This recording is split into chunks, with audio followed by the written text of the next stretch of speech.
Hi hello ನಮಸ್ಕಾರ welcome back to my YouTube channel. So ಇವತ್ತು egg fry ಮಾಡೋಣ ಅಂತ ಇದ್ದೀನಿ. ಅದಕ್ಕೆ ಏನೇನು ಬೇಕೋ ಯಾವ ಥರ ಮಾಡೋದು ಅಂತ ನೋಡೋಣ. ಅದಕ್ಕಿಂತ ಮುಂಚೆ ನನ್ನ ಪೇಜ್ನ ಯಾರು ಸಬ್ಸ್ಕ್ರೈಬ್ ಮಾಡ್ಕೊಂಡಿಲ್ಲ ಬೇಗ ಹೋಗಿ ಸಬ್ಸ್ಕ್ರೈಬ್ ಮಾಡ್ಕೊಳ್ಳಿ. ಹಾಗೆ ಒಂದು ಬೆಲ್ ಐಕನ್ನ ಕ್ಲಿಕ್ ಮಾಡಿ, ಹಾಗೆ ಒಂದು ಶೇರ್ ಕಾಮೆಂಟ್ ಒಂದು ಲೈಕ್ ಕೂಡ ಮಾಡಿ.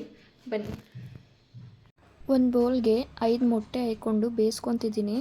ಸ್ವಲ್ಪ ಉಪ್ಪು ಹಾಕ್ಕೊಂಡು ಬೇಯಿಸ್ಕೊಂಡಿದ್ದಾದಮೇಲೆ ಎಗ್ ಫ್ರೈ ಹೇಗೆ ಮಾಡೋದು ಬನ್ನಿ ನೋಡೋಣ. ಅದಕ್ಕೆ ಬೇಕಾಗಿರೋ ಸಾಮಗ್ರಿಗಳು: ಹಚ್ಚಿಟ್ಕೊಂಡಿರೋ ಮೊಟ್ಟೆ, ಶುಂಠಿ ಬೆಳ್ಳುಳ್ಳಿ ಪೇಸ್ಟ್, 2 ಗೆಡ್ಡೆ ಈರುಳ್ಳಿ, ಸ್ವಲ್ಪ ಕೊತ್ತಂಬರಿ ಸೊಪ್ಪು, ಟೊಮೊಟೊ, ಮೆಣಸಿನ್ಕಾಯಿ.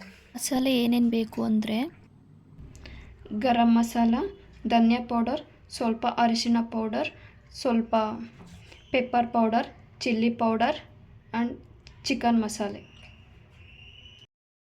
ಒಂದು ಬಾಣಲಿಗೆ ಎಣ್ಣೆ ಹಾಕ್ಕೊಂಡು ಒಂದು 5 ನಿಮಿಷನಾದ್ರೂ ಎಣ್ಣೆ ಕಾಯಿಸ್ಕೊಬೇಕು. ಇಲ್ಲಾಂದರೆ ಅದು ಬೇಯೋದೇ ಇಲ್ಲ, ಸ್ವಲ್ಪ ಅಂಡೆಲ್ಲ ಇಟ್ಕೊಂಡ್ಬಿಡುತ್ತೆ.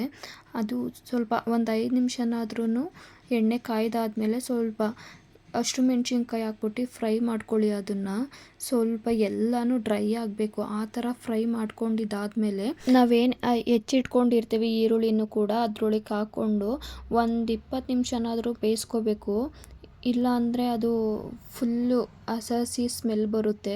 ಅದು ಕಂದು ಬಣ್ಣ ಬರಬೇಕು, ಆ ಥರ ಬೇಯಿಸ್ಕೊಂಡಿದ್ದಾದಮೇಲೆ ಸ್ವಲ್ಪ ಉಪ್ಪು ಕೂಡ ಅದರೊಳಗೆ ಹಾಕ್ಕೊಳ್ಳಿ. ಉಪ್ಪು ಹಾಕ್ಕೊಂಡಿದ್ದಾದಮೇಲೆ ಒಂದು 5 ನಿಮಿಷ ಬೇಯಕ್ಕೆ ಬಿಡಿ ಅದನ್ನು.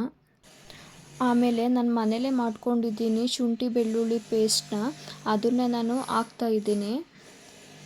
ಅದನ್ನು ಅಷ್ಟೇ ಒಂದು 2 ಸೆಕೆಂಡ್ ಬಿಟ್ಬಿಡಿ, ಅದು ಪೂರ್ತಿ ಬೇಯ್ಕೋಬೇಕು. ಅದು ಅಷ್ಟೇ ಹಸಿ ಸ್ಮೆಲ್ ಹೋಗೋವರೆಗೂ ಬೇಯಿಸ್ಕೊಂಡಿದ್ದಾದಮೇಲೆ ಅದು ಎಣ್ಣೆ ಎಲ್ಲ ಮೇಲ್ಗಡೆ ತೇಲ್ತಾ ಇರಬೇಕು, ಆ ಥರ ಫ್ರೈ ಮಾಡ್ಕೊಂಡಿದ್ದಾದಮೇಲೆ ನಾವೇನು ಹೆಚ್ಚಿಟ್ಕೊಂಡಿರ್ತೀವಿ ಟೊಮೊಟೊ ಹಣ್ಣು, ಅದನ್ನು ಅಷ್ಟೇ ಅದಕ್ಕೆ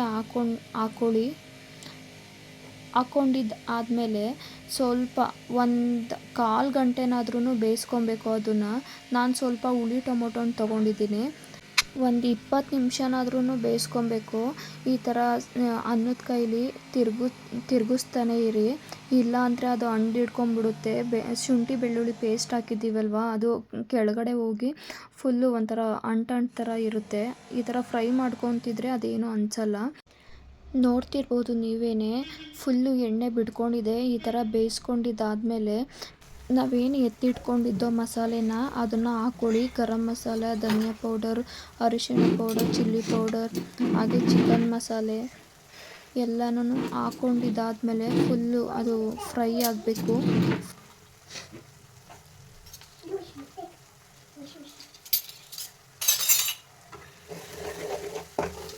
ಸಾಕು, ಬೇಕು ಅಷ್ಟು ಸಾಕು, ಬೇಯಿಸ್ಕೊಡ್ತೀನಿ ಬಿಡು. ಇಲ್ಲಾಂದರೆ ಅದಾದಮೇಲೆ ಫುಲ್ಲು ನಾವೇನು ಹೆಚ್ಚಿಟ್ಕೊಂಡಿರ್ತೀವಿ ಮೊಟ್ಟೆನ ಅದರೊಳಗೆ ಹಾಕ್ಕೊಂಡು ಒಂದು 5 ನಿಮಿಷ ಬೇಯಿಸ್ಕೊಳ್ಳಿ. ಫುಲ್ಲು ಮಸಾಲೆ ಎಲ್ಲ ಮೊಟ್ಟೆ ಒಳಗಡೆ ಇಳಿಬೇಕು, ಆ ಥರನಾದ್ರೂ ಬೇಯಿಸ್ಕೋಬೇಕು. ನಾವೆಷ್ಟು ಮಸಾಲೆ ಒಳಗಡೆ ಬೇಯಿಸ್ಕೊತೀವಿ ಮೊಟ್ಟೆನ, ಟೇಸ್ಟ್ ಮಾತ್ರ ಸೂಪರಾಗಿರುತ್ತೆ ಮಾತ್ರ. ಈ ಚಪಾತಿಗೆ, ರೊಟ್ಟಿಗೆ ಈ ಥರ ಗೊಜ್ಜು ಮಾಡ್ಕೊಂಡು ಫ್ರೈ ಮಾಡ್ಕೊಂಡು ತಿಂದರೆ ಮಾತ್ರ ಸೂಪರಾಗಿರುತ್ತೆ. ನಿಮ್ಗೇನಾದರೂ ಬೇಕಿದ್ದರೆ ಸ್ವಲ್ಪ ನೀರನ್ನು ಕೂಡ ಹಾಕೋಬೋದು. ಮಸಾಲೆ ಎಲ್ಲ ಸ್ವಲ್ಪ ಫ್ರೈ ಥರ ಏನಾದ್ರೂ ಬೇಕು ಅಂತ ಅಂದರೆ.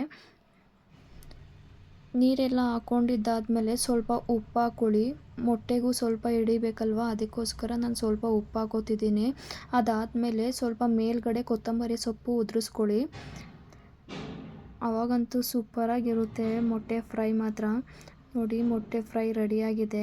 ಹಾಗೆ ನಾವು ಸಪ್ರೇಟ್ ಎತ್ತಿಟ್ಕೊಂಡಿರ್ತೀವಲ್ವ ಭಂಡಾರನ, ಅದನ್ನು ಅಷ್ಟೇ ಇದ್ರೊಳಗೆ ಹಾಕ್ಕೊಂಡು ಸ್ವಲ್ಪ ಫ್ರೈ ಮಾಡ್ಕೊಳ್ಳಿ. ಒಂದು 2 ನಿಮಿಷ ಇಲ್ಲ 3 ನಿಮಿಷ, ಆವಾಗ ಚೆನ್ನಾಗಿ ಬರುತ್ತೆ. ಫಸ್ಟೇ ಹಾಕ್ಕೊಂಡ್ರೆ ಫುಲ್ಲು ಎಲ್ಲ ಪುಡಿ ಪುಡಿ ಆಗಿಬಿಡುತ್ತೆ, ಅದು ಚೆನ್ನಾಗಿರಲ್ಲ. ಅದಕ್ಕೋಸ್ಕರ ನಾನು ಲಾಸ್ಟಲ್ಲಿ ಹಾಕ್ಕೊಂಡಿದ್ದೀನಿ. ಲಾಸ್ಟಲ್ಲಿ ಹಾಕ್ಕೊಂಡಿದ್ದಾದಮೇಲೆ ಸ್ವಲ್ಪ 1-2 ಸೆಕೆಂಡು ಬೇಯಿಸ್ಕೊಂಡಿದ್ದಾದಮೇಲೆ ಆಫ್ ಮಾಡ್ಕೊಳ್ಳಿ. ಮೊಟ್ಟೆ ಫ್ರೈ ರೆಡಿಯಾಗುತ್ತೆ. ನಿಮ್ಗೇನಾದರೂ ಇಷ್ಟ ಆದರೆ ಪ್ಲೀಸ್ ಸಬ್ಸ್ಕ್ರೈಬ್ ಮಾಡ್ಕೊಳ್ಳಿ, ಹಾಗೆ ಬೆಲ್ಲೈಕನ್ನ ಕ್ಲಿಕ್ ಮಾಡಿ, ಹಾಗೆ ಶೇರ್ ಕಾಮೆಂಟ್ ಒಂದು ಲೈಕ್ ಕೂಡ ಮಾಡಿ.